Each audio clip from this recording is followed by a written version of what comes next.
20 বছর বয়সে চাকরি হয়েছে।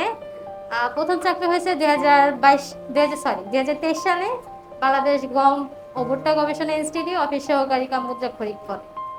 এত এত স্টুডেন্টের সামনে আমিও আপনাদের মতো এরকম বসেছিলাম। এক সময় এই বেঞ্চে এসে আমি বসছি, এখানে এসে মানুষ বক্তৃতা দিছে, আমি ওগুলো লিখে রাখতাম।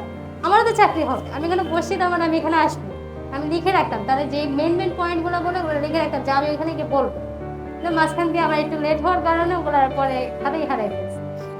20 বছর বয়সে চাকরি হয়েছে।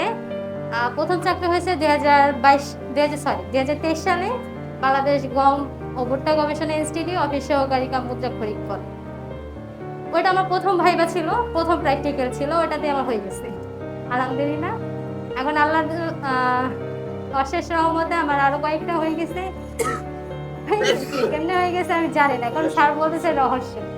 যদি আপনারা এখানে থাকেন, প্রতিদিন আসেন, স্যারদের কথা শোনেন, আপনারা জাস্ট বলেন যে আপনারা আমরা পড়বো না, আমি এখানে আসবো, স্যারদের কথা শুনবো, তাহলে আপনারা যে অটোমেটিক আপনাদের পড়া হয়ে যাবে। কারণ আপনি পাশে যখন বসবেন, আপনি এখানে এসে বসবেন, সবাই পড়া নিয়ে গল্প করবে, বলবে যে আমার এতটুকু পড়া হয়েছে, আজকে আমার পরীক্ষায় এটা হয়েছে, আমার আজকে পরীক্ষায় এটা মিস গেছে, এই অঙ্কটা কিভাবে করছো, এভাবে বলবে। তখন আপনারও মন যাবে না, তাহলে তো আমার একটু পড়া দরকার, দেখি কিভাবে পড়ে।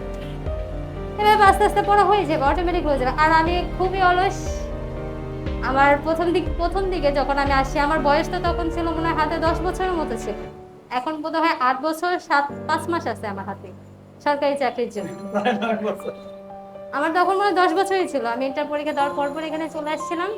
তখন সবাই পিচ্ছি মানুষ, আমি একটু সাইজে ছোট ছোট তো, একটু চিকন টাকন, আরে পিচ্ছি মানুষ তুমি আসছে কেন, আমাকে চাকরি হবে? হবে না কেন ভাই, আমি আসছি, আমার যোগ্যতা আছে, আমার হবে অবশ্যই। আপনারা এখানে দাঁড়াইছেন, আমিও যোগ্যতা অর্জন করে আমি এখানে যাই দাঁড়াবো। যখন 2022 সালে আসলাম, আমি পরীক্ষা টরীক্ষা দিলাম। আমি ফার্স্টে, আমার যেহেতু বয়স বেশি, আমি অধিদপ্তরে কখনো উঠাইতাম না।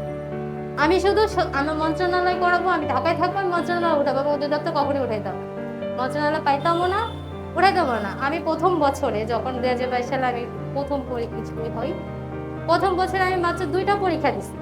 পুরো বছরে 365 দিনে আমি 2টা পরীক্ষা দিছি মাত্র। এবার বুঝে আমি যেভাবে পড়ছিলাম, যেভাবে পড়ছি আমি প্রথম বছর এসে, সবাই বলতে পরীক্ষা দাও তোমার চাকরি হবে। আনফর্চুনেটলি আমার কোনো পরীক্ষাই ছিল না। তারপরে কি করব, স্যার আমার বলে গিয়ে তো চাকরি হয় না কেন, তুই কত বছর ধরে পড়তেছিস? স্যার আমি তো 6-7 মাস ধরে পড়তেছি। কয়টা পরীক্ষা দিছিস? স্যার পরীক্ষা তো একটাও দিই। গেলে তো পরীক্ষা একটাও দাস নাই কেন? স্যার আমি তো শুধু মন্ত্রণালয় করি। তো চাকরি না করলে তুই আগে পরীক্ষা তো দিবি, পরীক্ষা না দিলে তুমি পড়া হবে না, কিচ্ছু হবে না। পরে শুরু করছি আমি, যত অধিদপ্তর মন্ত্রণালয় আছে সব করে শুরু করছি। তারপরে এরকম অধিদপ্তরে আমার চাকরি হয়েছে। আর পড়ালেখার সময় আপনারা বলবেন যে টপিক ওয়াইজ পড়বে। হাফিজ স্যার এটা সবসময় বলে যে টপিক ওয়াইজ পড়, তুমি যে টপিকটা পড়বে সেটা পুরাটা পড়ো। তুমি যদি টপিক সম্পর্কে পুরাটা ভালো করে জানো, তাহলে কোশ্চেন যেভাবে দেখ তুমি তো পারবে, তাই তো তোমাকে একটু ঠেকাইতে পারবে না।